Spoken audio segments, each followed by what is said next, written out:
രാഷ്ട്രീയത്തിൽ അല്പം തലയെടുപ്പുള്ള നേതാവാണ് തരൂർ. അക്കാര്യത്തിൽ കോൺഗ്രസിനും തർക്കമില്ല. എന്നാൽ നിരന്തരമായി തലപൊക്കുന്ന തരൂർ വിവാദങ്ങളുടെ ലക്ഷ്യമെന്താണ്? രാഷ്ട്രീയ എതിരാളികളെ പ്രശംസിച്ചതിന് സ്വന്തം പാർട്ടിയിൽ നിന്ന് കടുത്ത എതിർപ്പ് നേരിട്ടുകൊണ്ടിരിക്കുകയാണ് കോൺഗ്രസ് എം പി ശശി തരൂർ. വിമർശനങ്ങൾക്കും എതിർപ്പുകൾക്കും ഇടയിൽ സ്വന്തം കാഴ്ചപ്പാടുകളെ പരസ്യമാക്കാൻ പലപ്പോഴും തരൂർ മടി കാണിക്കാറില്ല. പിണറായി സർക്കാരിനെയും അടുത്തിടെ മോദി സർക്കാരിനെയും പുകഴ്ത്തിയ തരൂർ ഇപ്പോൾ ഒരു സെൽഫിയിലൂടെയാണ് കോൺഗ്രസ് പ്രവർത്തകരെ സംശയമുനയിൽ നിർത്തിയത്. BJP MP ബൈജയന്ത് ജയ്പാണ്ഡെയ്ക്കൊപ്പം വിമാനത്തിൽ നിന്നുള്ള ഒരു ചിരിക്കുന്ന സെൽഫി കുറച്ചു സമയത്തേക്കെങ്കിലും അഭ്യൂഹങ്ങൾ ഉയർത്തി. ഒടുവിൽ നമ്മൾ രണ്ടുപേരും ഒരേ ദിശയിലേക്കെന്ന് പറഞ്ഞ് ഒരു കുസൃതി ഒളിപ്പിച്ച അടിക്കുറിപ്പോടെ ജയ്പാണ്ഡെയാണ് സെൽഫി എക്സിൽ പോസ്റ്റ് ചെയ്തത്. എന്നാൽ ഇതിന് വ്യക്തവും കൃത്യമായി മറുപടി നൽകി തരൂർ അഭ്യൂഹങ്ങൾക്ക് വിരാമമിട്ടു. ഭുവനേശ്വറിലേക്ക് മാത്രം വരുന്ന സഹയാത്രികൻ മാത്രമാണ് താനെന്ന് തരൂർ എക്സിൽ തന്നെ ഇതിന് മറുപടിയും നൽകി. നാളെ രാവിലെ ഞാൻ കലിംഗ ലിറ്റ് ഫെസ്റ്റിൽ പ്രസംഗിക്കുന്നുണ്ട്, ഉടനെ തിരിച്ചു വരും എന്നും തരൂർ പോസ്റ്റ് ചെയ്തു. BJPയുമായുള്ള വിമാനത്തിലെ കൂടിക്കാഴ്ച യാദൃച്ഛികം മാത്രമാണെന്നും രാഷ്ട്രീയമില്ലെന്നും വ്യക്തമാക്കിക്കൊണ്ടുള്ളതായിരുന്നു തരൂരിന്റെ മറുപടി. മോദി ഉക്രൈനും റഷ്യയ്ക്കും ഒരുപോലെ സ്വീകാര്യനായ നേതാവെന്നും നേരത്തെ പാർലമെന്റിൽ യുദ്ധവിഷയത്തിൽ ഇന്ത്യൻ നിലപാടിനെ എതിർത്തതിൽ ലജ്ജ തോന്നുന്നുവെന്നും ന്യൂഡൽഹിയിൽ നടന്ന റെയ്സിന ഡയലോഗ് പരിപാടിയിൽ തരൂർ പറഞ്ഞിരുന്നു.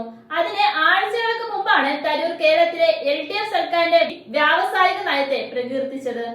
നേരത്തെ ട്രംപുമായുള്ള കൂടിക്കാഴ്ചയുമായി ബന്ധപ്പെട്ടും തരൂർ മോദിയെ പുകഴ്ത്തിയിരുന്നു. US പ്രസിഡന്റ് ഡൊണാൾഡ് ട്രംപിന്റെ പ്രശംസയ്ക്ക് പിന്നാലെയായിരുന്നു തരൂരിന്റെ വാക്കുകൾ. മോദിയുടെ വിലപേശൽ എളുപ്പമല്ല, അക്കാര്യത്തിൽ അദ്ദേഹം എന്നേക്കാളും കടുപ്പക്കാരനും മെച്ചപ്പെട്ടയാളുമെന്നായിരുന്നു ട്രംപിന്റെ പുകഴ്ത്തൽ. ഇക്കാര്യം ശ്രദ്ധയിൽപ്പെടുത്തിയപ്പോൾ ട്രംപ് അങ്ങനെ ഇന്ത്യൻ പ്രധാനമന്ത്രിയെ കുറിച്ച് പറഞ്ഞെങ്കിൽ ഇത് വെറുതെ ആവില്ലെന്നായിരുന്നു തരൂരിന്റെ മറുപടി. ശുഭമായതെന്തോ സംഭവിച്ചിട്ടുണ്ടെന്നും തരൂർ കൂട്ടിച്ചേർത്തു.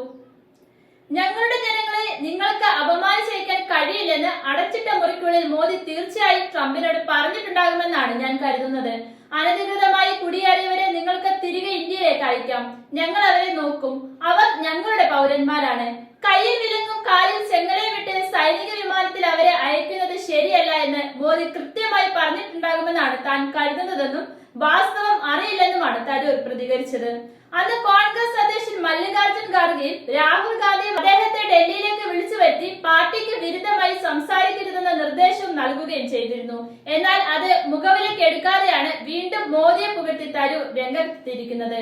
എന്നാൽ തനിക്ക് ശരിയെന്ന് തോന്നുന്ന കാര്യങ്ങളാണ് പറയുന്നതെന്നായിരുന്നു തരൂരിന്റെ പ്രതികരണം. ഇനി തരൂരിന്റെ നീക്കത്തിന് പിന്നിലെ മറ്റൊരു സാധ്യത കോൺഗ്രസിനെ പ്രതിരോധത്തിലാക്കുക എന്നത് തന്നെയാണ്. വിവാദങ്ങൾ തലവെക്കുമ്പോൾ മറ്റു പാർട്ടിക്കാർ തരൂരിനെതിരെയുള്ള വാതിൽ തുറക്കുമെന്നും തരൂരിനറിയാം.